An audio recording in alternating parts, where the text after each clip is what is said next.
Let me just ask you point blank, did you kill Tupac Shakur? I'm not in Tupac.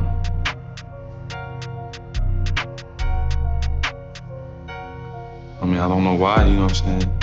They would even say something like that. As Kendrick Lamar says in the song Money Trees, everybody gonna respect the shooter, but the one in front of the gun lives forever. This is almost identical to the real life situation of Orlando Anderson. Anderson is apparently the man who took out Tupac Shakur that fateful day in September 1996. His story, however, explains not just the tragic end of Tupac, but apparently the inner workings of the West Coast East Coast beef and the influence of Puff Daddy's involvement in calling hits on Tupac and Suge Knight. It's a crazy idea that somehow this seemingly insignificant gangbanger from Compton made moves that affected the whole world. Besides being known for taking out a generational talent, he had apparently 5 other documented bodies, which made him one of the craziest and notorious shooters in the West Coast. Apparently before his death, in the short years he spent after the Tupac incident, he was seen as a neighborhood legend by his city, by the police, and even by his ops.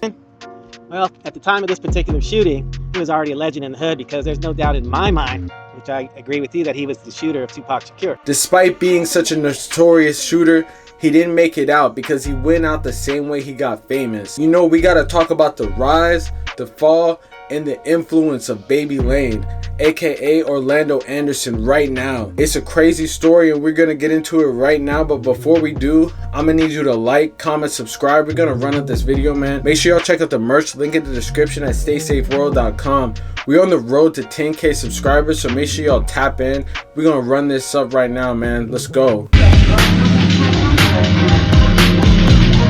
Orlando Tyve Anderson was born on August 13th, 1974 in Compton, California. He had a rough upbringing with his parents splitting up at a young age. He was apparently smart in school though and graduated high school and went on to go to Compton Community College just to drop out and pursue getting money in the streets. He didn't have to go very far, having a number of family members in gangs, and he gained notoriety from being in the streets at a young age, hence his street name Baby Lane, and got several assault and robbery charges. He lived right next to his uncle Keefy D, who was one of the biggest kingpins in Compton at the time, having $1 million drug empire in their city. Their connections in the streets, along with the fact that he had aspirations to eventually become a rapper or entertainer, had them tapped in the rap industry in the West Coast. But being that tapped in the West Coast meant that there was a lot of opportunities to get into some crazy beef. And that eventually happened in this crazy incident that put him in the limelight. Somewhere around this time, P. Diddy becomes familiar with Baby Lane's uncle Keefy D. They meet at an Usher music video shoot when P. Diddy rents a couple of Keefy D's lowrider cars. They soon become closer and P. Diddy begins to confide in Keefy D because he has a real fear for his life.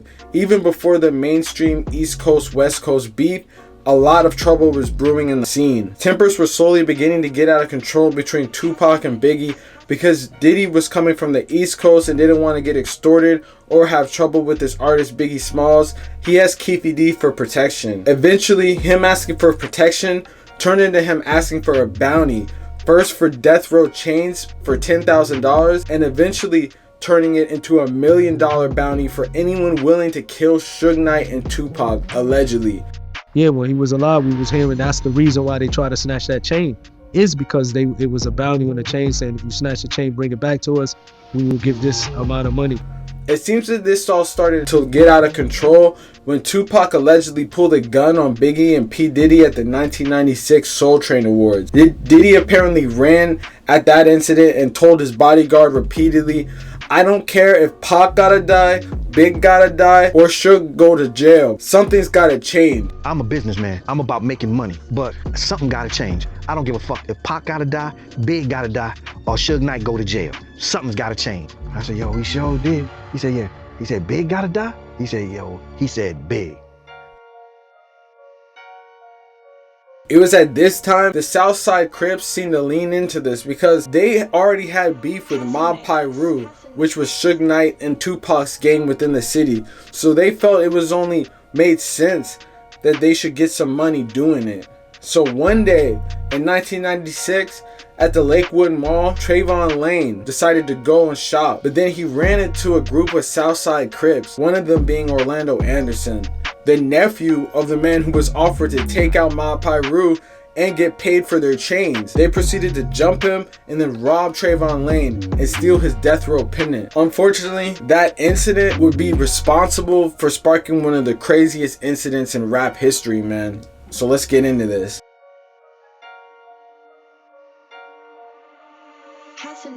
On the same day of the Mike Tyson-Bruce Seldon fight, Orlando Anderson and several of his associates, such as his uncle, Keefe D, and DeAndre Smith, aka Big Dre, decided to honor their tradition of going to all the Mike Tyson's fights in Las Vegas. Keefe D rode up with part of their group in a rented Buick, while Zip, aka Earl Eric Von Zip, a close associate of P. Diddy and a Southside Crip, drove his Mercedes down, while Orlando and Dre rented a white Cadillac to go out to the fight. While they were there, they decided to sit in separate areas. At the end of the fight, Orlando Anderson was waiting in the lobby of the MGM when one of the members of Tupac's death row entourage, Trayvon Lane, who was recently robbed at the Lakewood Mall, pointed out Orlando Anderson. It's been much disputed whether or not Orlando Anderson was actually wearing the death row pendant. His best friend actually said that he was, but others have refuted that claim. But regardless, this led to Tupac sprinting and confronting him, asking him if he was from the South, and then Orlando Anderson nodded yes. That's when the rest of Death Row viciously jumped him and stomped him out. This was Tupac's critical mistake. It was at this moment he essentially wrote his own death certificate, and he moved from just being an artist to trying to be a whole gangbanger. Following getting jumped, Orlando went back to the rest of the Southsiders' hotel room and told them what happened. It was at this moment that Zip, the dude who was closely connected with Diddy and was also told about the 1 million bounty on Tupac and Suge Knight, said that this was the perfect time to do something to his uncle Keefe D. He then went back to his car and opened a stash spot and pulled out a .40 caliber handgun. The rest of the Crips then went to the hotel and then left, and then decided to go to Club 662 because they heard that that's where Tupac would be. They waited for a while when they got there and didn't see anything, so they began driving around the area to locate their caravan of cars. As they were driving, they heard a group of females yelling, "Tupac! Tupac!" They then turned around and lined up with Tupac's car slowly and had their windows closed. At this time, Keefe D, who's in the front passenger seat, hands the gun back to Big Dre because he's the closest to the window. Big Dre apparently gets cold feet and doesn't want to shoot. At this point, Orlando grabs the gun, says, "Give me that mother," opens the window and sprays up the BMW that Tupac and Suge are riding in. They speed off. We all know what basically happens next. Tupac got hit several times and ends up dying 6 days later. But even before he's dead, stuff starts to get crazy in the city of Compton in the aftermath, man. Rapper and actor Tupac Shakur died Friday night at the age of 25 in a Las Vegas hospital, 6 days after taking 4 bullets, 2 in the chest.